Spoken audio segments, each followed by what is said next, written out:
In a world that demands more choice, Ella chose to be true.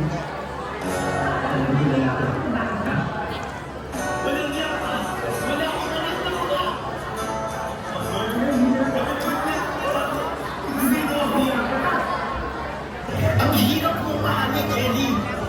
Pero minahal mo pa rin. When the world guides you, love is the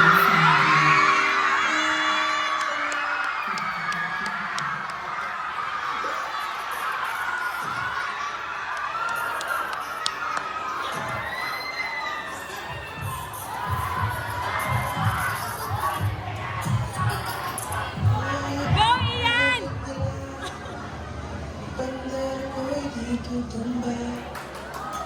Ella, a story of becoming. Coming soon.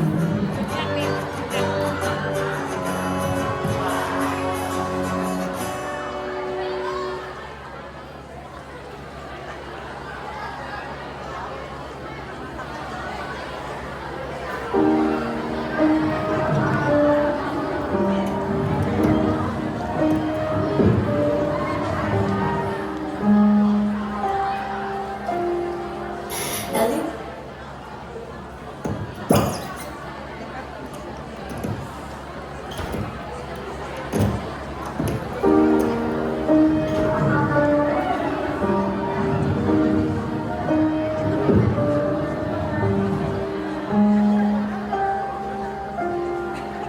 Ellie Muom is a transformative adaptation that is inspired by the music video or the song Serena by Glock 9. My character shows the feeling or the embodiment of feeling unloved, especially by my character's own father. Through my character, it displays the deeper human need for acceptance and love. Si Lance is an high school bully, and eventually he bullies Eli because of his own sexuality. But deep down, Lance is also struggling with his own identity. So, parang he represents what fear and denial can lead someone to hurt others. So, Jaya represents those people who judge others without trying to understand them. She shows that bullying and pressure from others can affect someone's confidence. She reminds the audience that hurtful words often came from misunderstanding or insecurities. So, Rita is like a troubled person and a warm hearted, showing kindness to everyone. So at first I just randomly thought of the word alcohol and then we tried to connect it with our main character which is Ellie kasi it reminds us that meron pa rin amoy ng tama after ng lupa. And then every after storm, our real self becomes clearer and stronger. And that is why our play is called Ellie.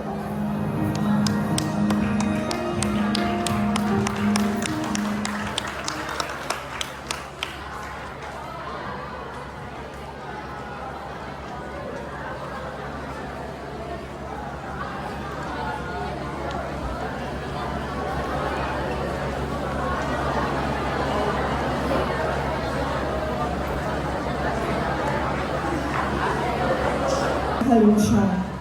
Handa ka bang masaktan?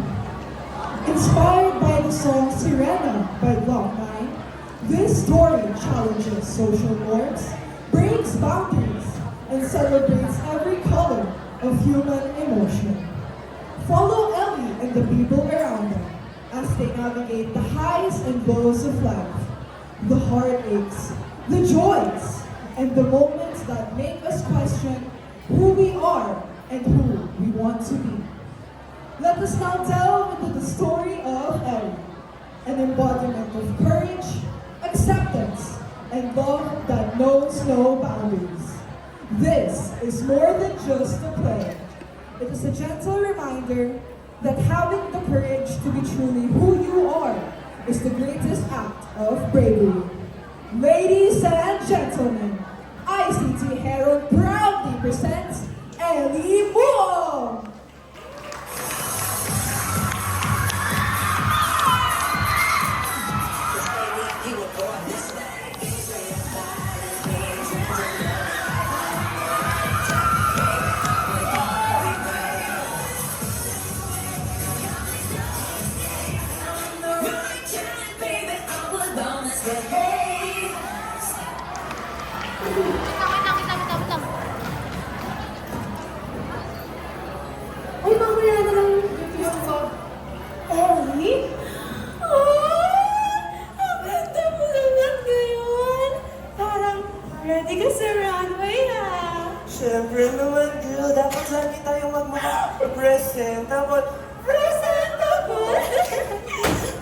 Aba! Parang may Miss Gay pageant ah. Baka naligaw lang sa section natin. Oo. Baka nga kayo yung naligaw. Dito kasi, tinuturo yung respeto.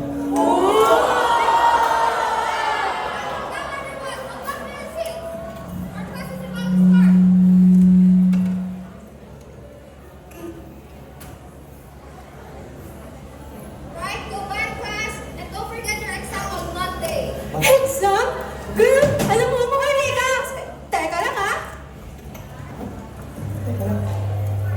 Makakagulo naman. Di ka pa natatakot? Baka mahawa ka niyan.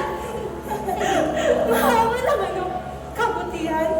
Hayaan mo na yan sila, girl. Sila kasi, hindi marunong magpakatotoo sa sarili. Tara na, hindi ka na. Oh! Sorry, not to laugh.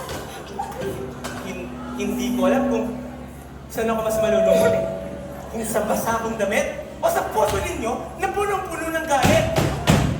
Tama na naman. Dahil pala ginawang palabas eh. Ito ka nga, babe. Alam mo, Ellie, kung gusto mong maging babae, ayos ka naman ayos. Ang hirap mo kasi tingnan eh. Walang direksyon. True. Di mo alam kung i-praise kita. Aayusin kita eh. Parang project na hindi matapos-tapos. No! Those project yun.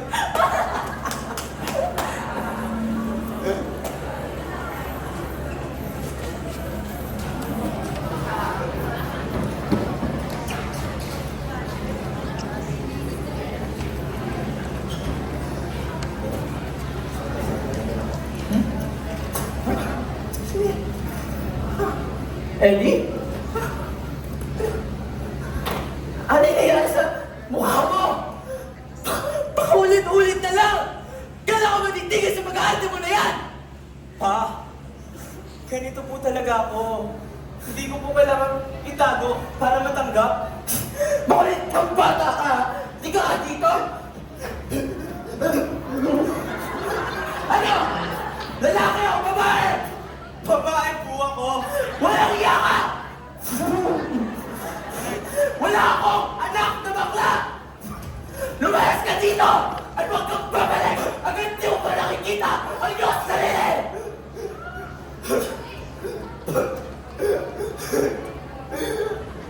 Koy! Isang sirena! Kahit anong sabihin nila, ako ay ubod ng ganda. Ako'y isang sirena. Kahit anong gawin nila, bandera ko'y di tutumba. Tram na may tubig ang sinisisid sa katagalan ng paghinga. Sa akin kayo ay bibilib. Ako'y isang sirena. Kahit anong gawin nila.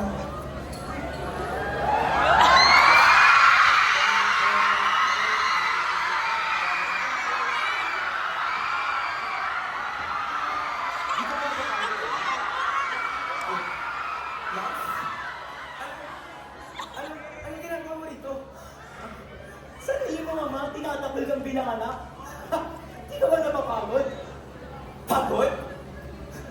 Oo, pagod na pagod na pagod. Uy, hey! Napagod. Ano bang pakialam mo?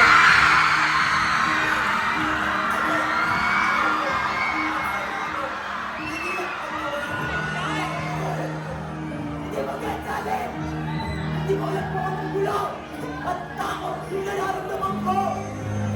Gulo? Ako ba ang gumugulo sa ilan? Ako ba ang kinakatakutan mo? Ano? Duwag ka pala? Oo! Natatakot ako! Nahihigit ako kasi kayang kong gamitin ka rin. Sinasaktan ka lang nila! Nagtanong mo ako mas masakit!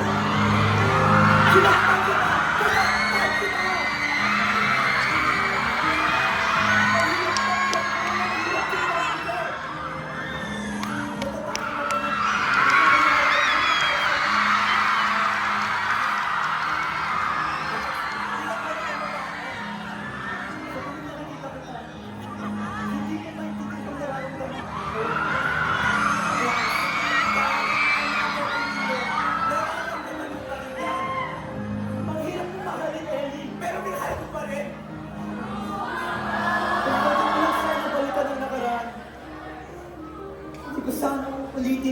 bagay na nakakasalo sa'yo.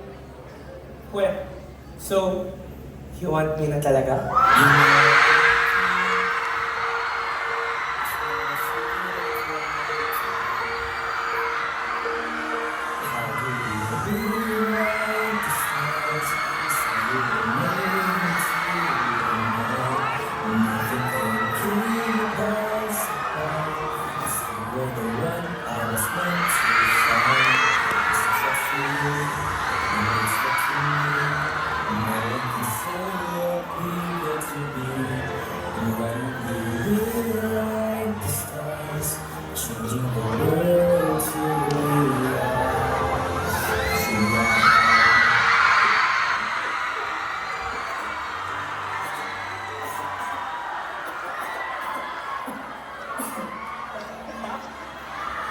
Nakita niyo po lahat ng yun? Sana po matanggap niyo. Anak, mahal kita. Matagal kong pilit binago ka. Pero, ngayon, natakot ako sa sasabihin ng iba. Nakikita ko ngayon na mas masaya ka. Mas totoo ka. At bilang ama, yun lang naman ang gusto ko para sa'yo.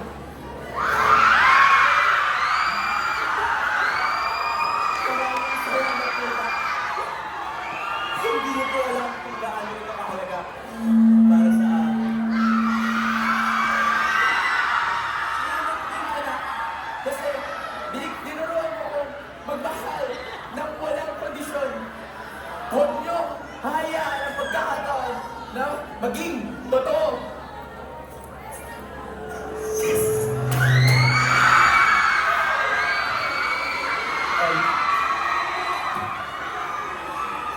Maraming salamat din, Lance. Kasi tinanggap mo pa rin ako kahit alam mong mahirap. Lance, sa tingin mo, kaya nating ipaglaban to? Hindi mo alam. Pero gusto ko subukan araw-araw. Pero kung dumating sa panahon na mapagod tayo, siguro, ang tagal. Tatagal ba ang pag-ibig na dalawang taong pinili pa rin totoo sa mundong masanay sa kasinungalingan?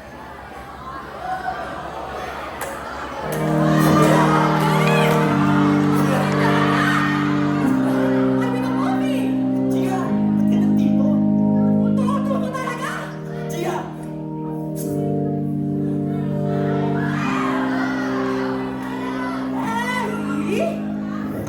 It was all just a dare! There! Last!